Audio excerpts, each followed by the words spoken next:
Hello everyone, students. Today I have brought for you filling in the blanks asked in competitive examinations.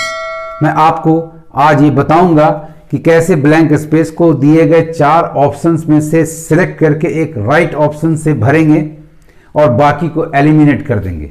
तो आइए देखते हैं question number 1 को। A learned man may be stupid for he knows only from books and not from his.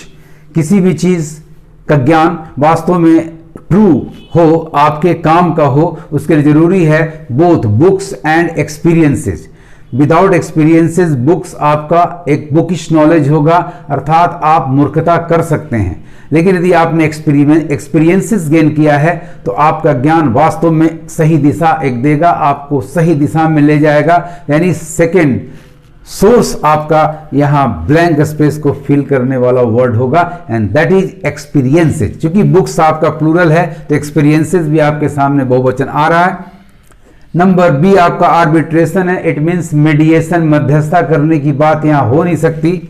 Number C consequences और number D repercussions, दोनों synonymous है, दोनों का मतलब ही होता है प्रभाव या परिणाम, नतीजे। सो आपका बी, सी और डी आसानी से एलिमिनेटेड हो जा रहा है। राइट ऑप्शन आपका नंबर ए है, एक्सपीरियंसेज। नंबर 2 पर आइए। Modern India has a secular constitution, Bharat के पास, आधुनिक भारत के पास एक सेकुलर कॉन्स्टिट्यूशन है। एंड इटसेल्फ, इसके बाद ये वर्ब का पार्ट आ रहा है। 4 वर्ब्स आपको दिए गए हैं। भाई सेकुलर कॉन्स्टिट्यूशन है तो इसके लिए गर्व करेगा भारत, अपने आप पर शर्मिंदा महसूस नहीं करेगा, शायद दुबक्कर भाग नहीं जाएगा। एंड डी डिसग्रेसेस, कलंकित भी नहीं करेगा। आपका बी, सी और डी तीनों नेगेटिव वर्ड्स हैं, so they are eliminated. Right option आपका पॉजिटिव वर्ड है prides, and prides itself on being a secular country. Number 3 पर आते हैं। The goal of education should be, क्या होना चाहिए? To help the student grow physically strong, mentally brilliant, spiritually, ज्ञान में आगे बढ़ जाए, बुद्धि का विकास हो जाए। और ऐसा वर्ड आप ढूंढिए तो आपके पास नंबर ए में है एनलाइटेंड, पॉजिटिव वर्ड है। मिसलीडिंग नेगेटिव वर्ड है, इस आधार पर भी आप एलिमिनेट कर सकते हैं। शी डोमिनेटिंग, ये भी एक तरह से नेगेटिव भी है, किसी पर हावी होना। होपफुल पॉजिटिव है। तो should be made spiritually hopeful, कोई कंटेक्चुअल मीनिंग नहीं आ पा रहा है। स्पिरिचुअली एनलाइटेंड, आध्यात्मिक रूप से ज्ञान प्राप्त व्यक्ति आपको बना दे। So right option students is number A, enlightened. इस तरह से आप ब्लैंक स्पेस को सही वर्ड चुन करके उसको भर सकते हैं। Now let us come to question number 4। Vivekananda dare to attempt to blank space all that was rotting, जो खराब हो रहा था, सड़ रहा था, अर्थात जो कुरीतियां थी इन इंडियन सोसाइटी। तो यहां एक नेगेटिव आइडिया है, नेगेटिव वर्ड है, तो जाहिर है कि वहां उसे दूर करने का, उसे सुधारने का एक पॉजिटिव वर्ड होना चाहिए। तो आइए ऑप्शंस में देखें तो क्रिएट करने का सेंस है नहीं, चूंकि ऑलरेडी क्रिएटेड है, उसमें सुधार लाने की जरूरत है, उसे दूर करने की जरूरत है। सस्टेन, मेंटेन करने का अर्थ है नहीं। डेराइव, वहां से कुछ लेने का सेंस नहीं, क्योंकि नेगेटिव चीज को हम कैसे लेंगे? तो रीवैम्प, उसको रीस्ट्रक्चर करना है। जो बना हुआ है उसमें अच्छी चीजों को मेंटेन करना, जो बुरी चीजें, कुरीतियां हैं, उसे मैल प्रैक्टिसेस, उसको रिमूव कर देना है। यानी राइट वर्ड स्टूडेंट्स आपका है नंबर डी, रीवैम्प।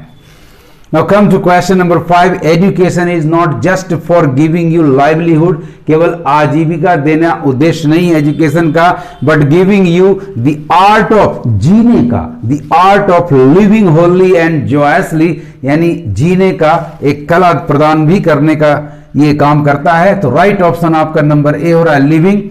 बी आपका कट जा रहा है क्योंकि लिविंग ये छोड़ना या त्यागना होता है। बिलीविंग, विश्वास करने का कोई कंटेक्स्ट यहां नहीं है, कंटेक्चुअली एलिमिनेटेड हो जा रहा है। एंड ड्राइविंग, ड्राइविंग का मतलब होता है इसको चलाकर, हटाकर, दूर कर देना, ये भी कंटेक्स्ट में नहीं आ रहा है। So right option students is number A. Now come to question number 6. We must insist that free oratory is only the beginning, एक मात्र शुरुआत है of free speech. It is not the end, ये अंत नहीं है, but a to an end, लक्ष्य प्राप्त करने का एक जरिया है, एक साधन है, साधन के अर्थ में आते हैं। तो राइट वर्ड आप चुनते हैं, एग्जामिन करें ऑप्शंस को। नंबर ए मीडियम, ये तो माध्यम होगा, साधन नहीं। नंबर बी मिडिल, ये तो बीच का स्थान दिखाएगा। ट्रेल, ये एक मार्ग होगा, एक पगडंडी होगा, पतला सा रास्ता होगा। एंड डी मीन्स, एक साधन होगा। So the right option is number D, means is the right option students, इसे मार्क कर लें। Now let us come to question number 7। India is rushing headlong towards economic success and modernization, counting on high-tech industries such as information technology and biotechnology to the nation to prosperity, यानी nation को उस ओर ले जाने का sense है। इस तरह का एक वर्ब हमारे पास होना चाहिए। आइए एग्जामिन करते हैं ऑप्शंस को। तो नंबर ए आपका प्रोटेक्ट, मतलब टू सेफगार्ड, रक्षा करना। प्रोट्रैक्ट, टू लास्ट लॉन्ग, लंबा टिकना या टिकाना। सो ये दोनों शब्द एलिमिनेटेड हो रहे हैं क्योंकि यहां कंटेक्स्ट में नहीं आ रहा है। Propel, yes, to push forward, आगे की ओर धक्का देना, ठेलना, बिल्कुल करेक्ट वर्ड है। एंड प्रोब का मतलब टू एग्जामिन, जांच करना। This is also not matching here. So right answer is number C, propel. To propel the nation, किस दिशा में, कहां, तो टू प्रॉस्पेरिटी, समृद्धि की ओर। आइए नंबर 8 को एग्जामिन करें। नंबर 8 को हम लोग देखें। इट इज ट्रू, ये बात सत्य है, that transgenic plants can offer a range of benefits which are above and beyond those, उन लोगों से परे है, हु ब्लैंक स्पेस फ्रॉम मतलब वहां से निकलकर आना, ऐसा सेंस आ रहा है। हु प्रीपोजिशन से भी आप पकड़ सकते हैं students. Who from more traditional innovations in cultivation. आइए ऑप्शंस को एग्जामिन करें। इनैक्टेड का मतलब होता है टू स्टेज्ड और ए प्ले, नाटक को खेलना, नाटक का मंचन करना, या टू मेक अ लॉ, कानून बनाना। तो enacted is not in the context, it is not the right word. Entwined का मतलब टू रीड, गूंथना, टू एम्ब्रेस, कच के गले लगा लेना। This is also not contextual here. Number C, elected, किसी को निर्वाचित करना, मतों के द्वारा, वोट्स के द्वारा चुनना। This is also useless here. So the right word is emerged, प्रादुर्भाव होना, वहां से निकल कर आना। So right word here to fill in the blank is number D, emerged।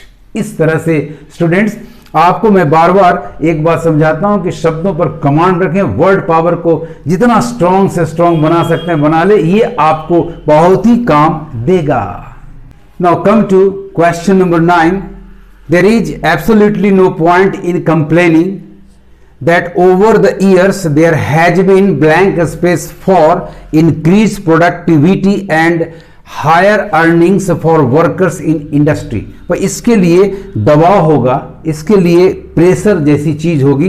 तो आइए हम ऑप्शंस को एग्जामिन करें। ऑप्शन नंबर ए आपका अर्ज, अर्ज मीन्स होता है स्ट्रॉन्ग नीड और डिजायर टू हैव समथिंग, विदेश जाने का या किसी व्यक्ति का कुछ बनने का एक अर्ज होता है। सेक्सुअल एपेटाइट भी हो सकती है ये। Pressure is the right word. Force किसी वस्तु पर लगाया जाता है, ये व्यक्ति के लिए नहीं है। विचारों में हमेशा प्रेशर की बात होती है। नंबर डी लिमिट, ये तो सीमा है, बिल्कुल क्या कह सकते हैं उसको, इररिलेवेंट वर्ड है यहां पर। So right option is number B, pressure. So there has been pressure for increase productivity and higher earnings for workers in industry. Now come to question number 10. Pidgins are languages. Pidgins are languages that are not acquired as mother tongue and that are used for a blank space set of communicative function. इसको mother tongue के रूप में acquire नहीं कह सकता, इसको set of communicative functions के रूप में इस्तेमाल किया जाता है। अर्थात इसमें एक लिमिटेशंस है, एक सीमा है, अर्थात ये ओपनली फ्रीली यूज नहीं होता है। आइए वर्ड्स को, ऑप्शंस को एग्जामिन करें तो आपको ऑप्शन नंबर ए रेस्ट्रिक्टेड बिल्कुल राइट कंटेक्स्ट में जा रहा है। स्पेसेस यहां कोई एरिया का सेंस है नहीं, सो एक्सटेंसिव के अर्थ में यहां यूज नहीं होगा। स्टिल इररिलेवेंट वर्ड है। मेनी भी यहां रिलेवेंट, चूंकि सेट लगा हुआ है तो फिर मेनी होगा नहीं। स्टिल ये तो टाइम दिखाता है, अतः ये भी कंटेक्स्ट से बाहर का शब्द है। सो सी एंड डी आपके एलिमिनेटेड हो गए।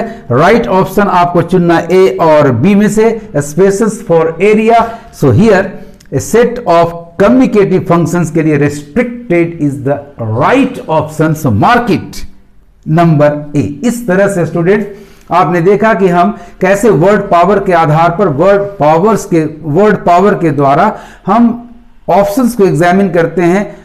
जो इरेलीवेंट ऑप्शंस हैं, कंटेक्स्ट से बाहर के ऑप्शन से, उन्हें एलिमिनेट करते हैं और राइट ऑप्शन को सिलेक्ट करते हैं और मार्क कर लेते हैं। Best of luck.